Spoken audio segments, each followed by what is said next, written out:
TV में आपका स्वागत है। हिमाचल प्रदेश में मंदिरों को लेकर के इस समय सियासत भी गर्म है। प्रदेश सरकार के सुखाश्रय योजना को लेकर के जिस प्रकार से एक पत्र जारी हुआ, उसके बाद जिस प्रकार से एक मुद्दा बना कि मंदिरों का पैसा जो है सरकार लेना चाहती है। हिमाचल प्रदेश में प्रदेश के उप मुख्यमंत्री मुकेश अग्निहोत्री, जिनके पास भाषा एवं संस्कृति विभाग है, मंदिरों का जिम्मा संभाल रहे हैं। आज हमारे साथ हैं, उनसे बात करते हैं, क्योंकि अभी हाल ही में अनेक मंदिरों की कायाकल्प के लिए भी बहुत बड़ा पैसा जो है वो सरकार खर्च कर रही है। और इस सब पर बात करते हैं। मुकेश अग्निहोत्री से स्वागत करते हैं। धन्यवाद। आरोप है कि सरकार मंदिरों का पैसा जो है वो सरकारी योजनाओं पर। देखिए, ये एक राजनीतिक मुद्दा है और भारतीय जनता पार्टी एक साजिश के तहत सरकार के खिलाफ लगातार जो साजिश षड्यंत्र ये कर रही है भाजपा, ये उस का हिस्सा है। भाजपा का जो एक पर्टिकुलर सेक्शन है, वो इसको हवा देने की कोशिश कर रहा है। तो इसलिए मैंने एक बार स्पष्ट कर दिया कि मंदिरों का पैसा सरकार कतई भी लेने की ना पक्षधर है, ना लिया गया है, या तो बताएं। लेकिन भारतीय जनता पार्टी ने अपने समय में क्या किया, वो जयराम जी भूल रहे हैं। नेता प्रतिपक्ष को मैं याद कराना चाहता हूं कि आपने 15 करोड़ 78 लाख रुपया मुख्यमंत्री राहत कोष में मंदिरों का लिया अपने कार्यकाल में, और आपने कोविड के समय 13 करोड़ 75 लाख रुपया जो है मंदिरों से लिया। ये मंदिरों का पैसा था।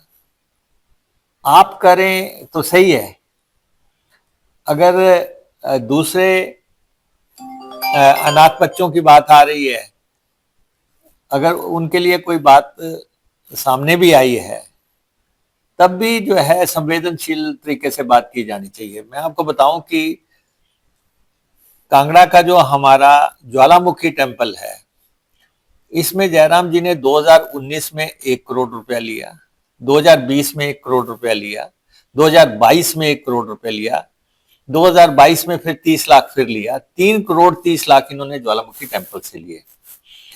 फिर ब्रजेश्वरी टेम्पल कांगड़ा से भी इन्होंने 2019 में 1 करोड़ लिया, 2020 में इन्होंने 50 लाख रुपया लिया।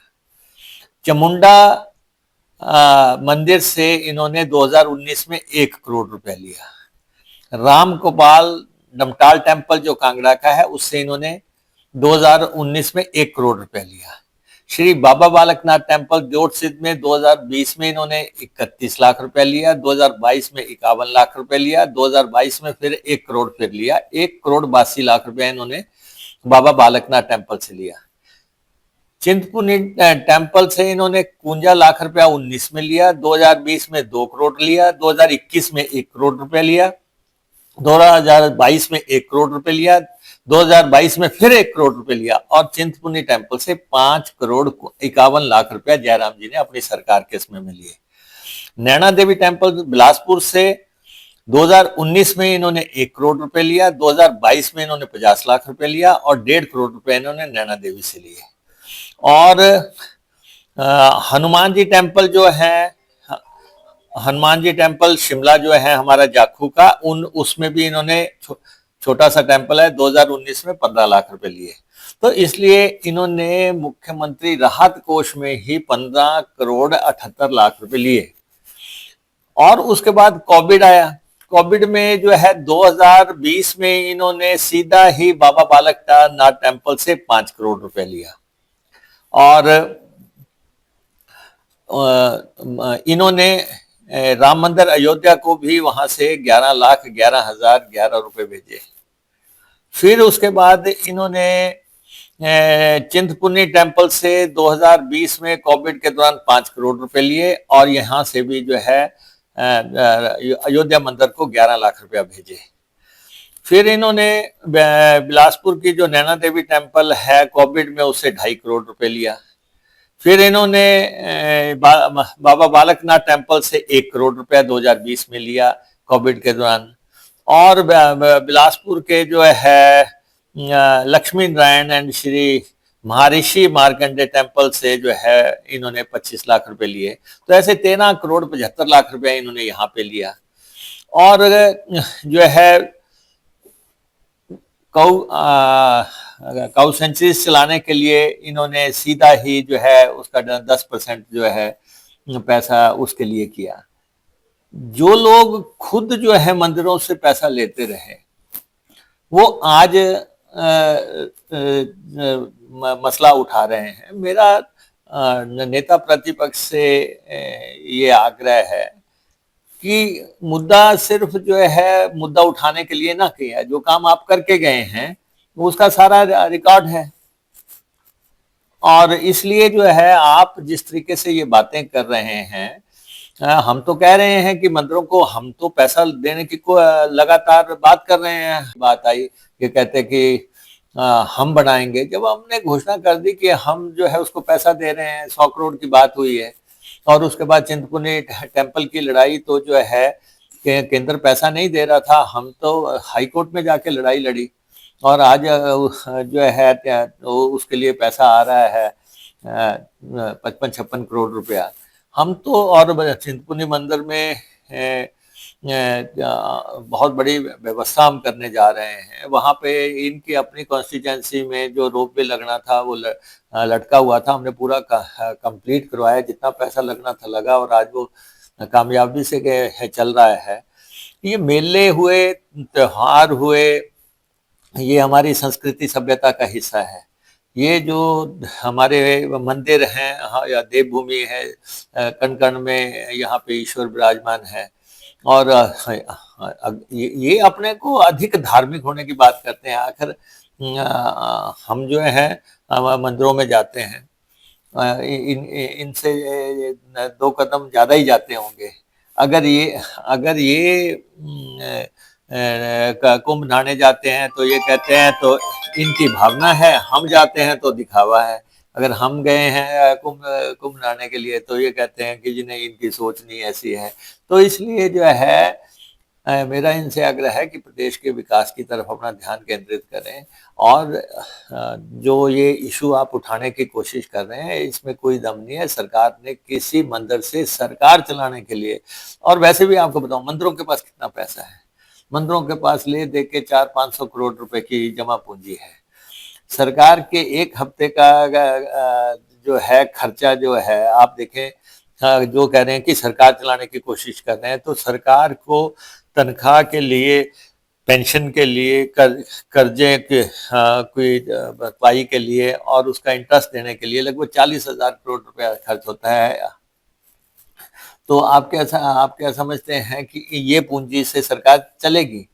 ये सिर्फ जो है एक जो है अफवाह फैलाने की कोशिश हो रही है। वैसे भी प्रदेश की हाई कोर्ट ने ये पहले ही फैसला कर दिया था कि मंदिरों से कोई विज्ञापन नहीं देगा अखबारों को, मंदिरों से कोई डिप्टी कमिश्नर गाड़ियां नहीं खरीदेगा, मंदिरों से जो है स्टाफ की तनख्वाहें नहीं दी जाएंगी, डिप्टी कमिश्नर ऑफिस में बैठे, एसडीएम दफ्तरों में बैठे लोगों की तनख्वाहें नहीं होगी। तो हाई अदालतों ने भी इसमें अपने निर्देश दिए हैं। तो ऐसा कोई मसला नहीं है। हमने आपके सामने स्थिति रख दी है।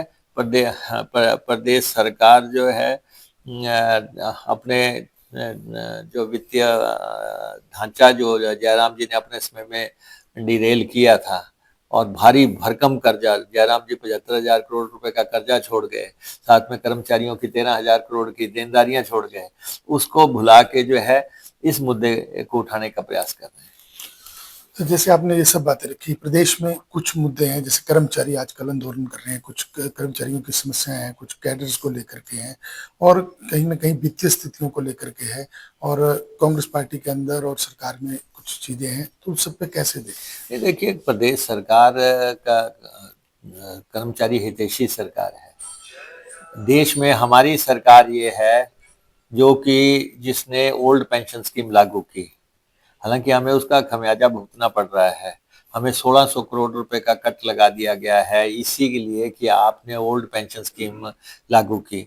इसमें कोई दो राय नहीं। ओल्ड पेंशन स्कीम बंद जो है अटल बिहारी वाजपेयी जी ने की थी, उस समय उन्होंने बंद की और उस राज्य सरकारों पे भी दबाव किया गया कि आप भी जो है ओल्ड पेंशन स्कीम नहीं देंगे, नहीं तो आपको केंद्रीय स्कीमों का फायदा नहीं दिया जाएगा।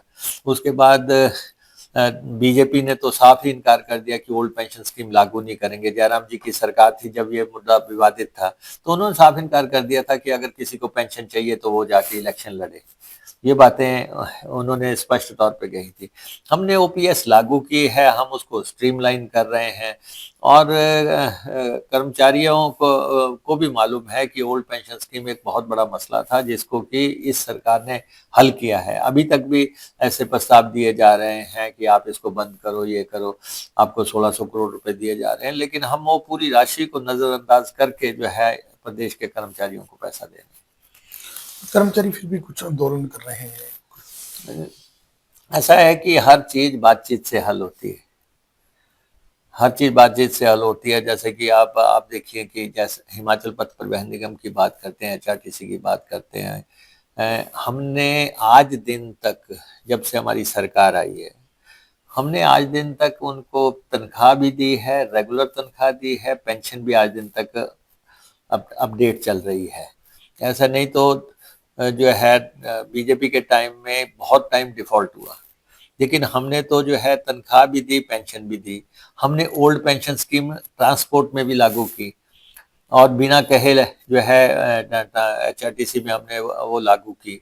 उसके बाद जो कर्मचारियों को जो भत्तों की बात हो रही है, कि नाइट अलाउंस की बात हो रही है, ओवर टाइम अलाउंस की बात हो रही है, ये कोई सरकार नहीं दे रही थी। बीजेपी 40 महीने का डिफॉल्ट करके गई है, 40 महीने का ओवर टाइम उन्होंने नहीं दिया।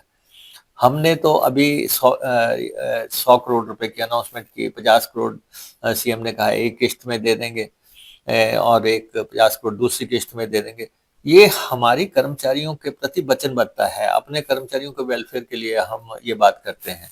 अभी हमने 5 करोड़ रुपए दिया है। हमारी कोशिश रहेगी कि हम जो है, हमारी सरकार 11 दिसंबर 2022 को टाइम जल्द क्लियर करना चाहते हैं, लेकिन हम तो सारा का सारा जितना भी इनका बनता है उसके लिए वचनबद्ध हैं।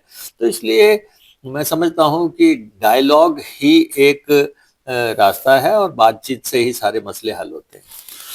प्रदेश में कांग्रेस का संगठन बन रहा है जी, और कांग्रेस के संगठन को लेकर के जो है प्रक्रियाएं जारी हैं। रजनी पाटिल दौरा कर गई, आपका क्या मानना है? नहीं, देखिए, श्रीमती रजनी पाटिल एक बहुत सुलझी हुई नेता है और पहले भी हिमाचल प्रदेश में रही हैं और उनके नेतृत्व में हमने लड़ाई लड़ी, संघर्ष किया और वो बुनियाद वही रख के गई थी जो कि हिमाचल प्रदेश में सरकार बनी है। वो फिर से आई हैं और उन्होंने बातचीत शुरू की है, डायलॉग शुरू किया है और बहुत जल्दी मुझे लगता है कि संगठन को वो इन प्लेस कर देंगे। ये थे हमारे साथ प्रदेश के उप मुख्यमंत्री मुकेश अग्निहोत्री, जिन्होंने हर मसले पर अपनी बात रखी है। दैनिक सवेरा टीवी के लिए ऊना से अपने सहयोगी लखवीर लक्की के साथ राजीव भनोट।